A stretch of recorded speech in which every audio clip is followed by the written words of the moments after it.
Welcome back to another video, and today I'm talking about the PlayStation 5 DualSense Controller, what I deem the real star of the show. How can we improve the gamer experience? That's the first question I imagine YUNJIN Morisawa said to his team in the first design meeting for the PlayStation 5. The answer that materialised? The PS5 DualSense Controller. Now, I've had my PlayStation 5 all of 2 weeks now, and I just wanted to share my thoughts on what I deem the key selling point of the PlayStation 5. So what makes it so special? Well, three things: design, haptic feedback, and adaptive triggers. Design-wise, Sony decided to shake things up. Now, fundamentals were never going to change. You were always going to keep the same button layout, the dual controls, the D-pad and the triggers. But an iconic new look was required, and that's exactly what they did. The most immediate change is the more curved design language, along with the size of the controller, which has increased, but still remains very, very comfortable for long gaming periods. Fun fact, gone is that weird hump that was on the previous DualShock controller, and it's now been removed for a more smooth flat base on the rear. I'm a fan of the two-tone colourway, with the white and the black contrast matching the console itself, but as with everything I get, I'm a big fan of matte black, and that would have been really sweet had they done a matte black version. Now, having seen some of the work that Colourware does over the years, I'm thinking about getting a custom version myself, so stay tuned for that.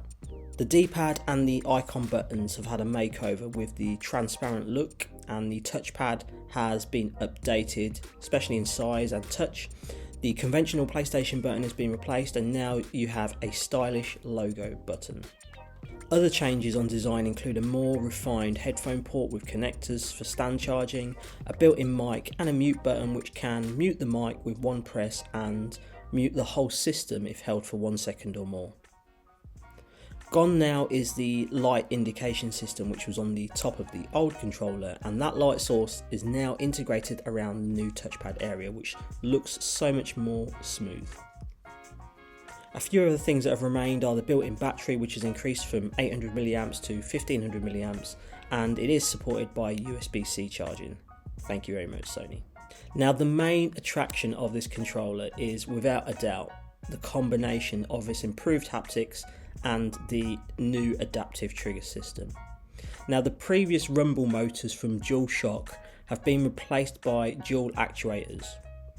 What does this mean, you might ask? Well, with DualShock it relied on two motors which had different weight sizes attached.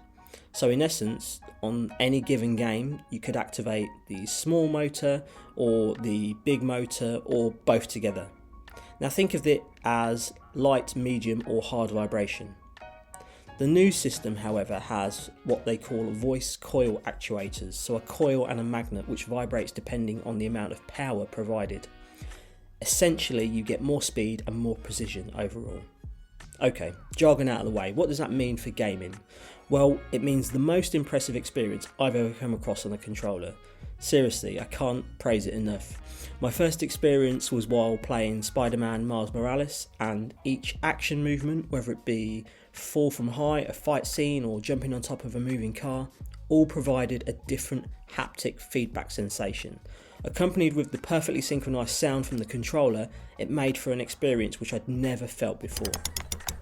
I'd say actually the best demonstration of this so far that I've experienced is on Astro's Playroom, where you can literally feel the difference in surfaces with the character, in terms of walking on water, stone or glass.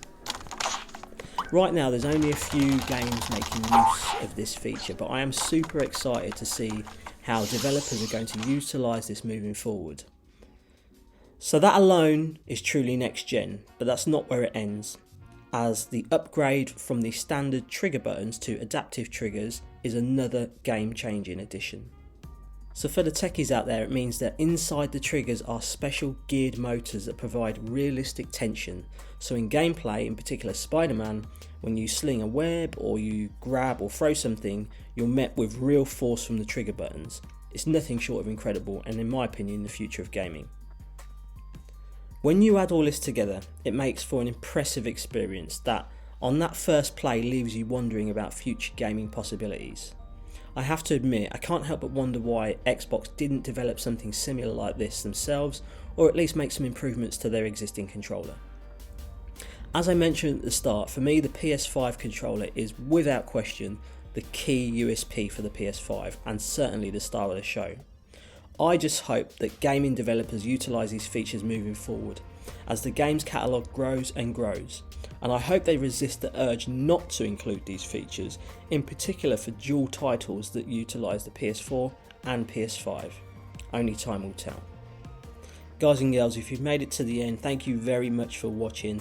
Please make sure you hit that like button, make sure you subscribe and you smash that bell icon so you don't miss out on the next one. Take care, stay safe, peace.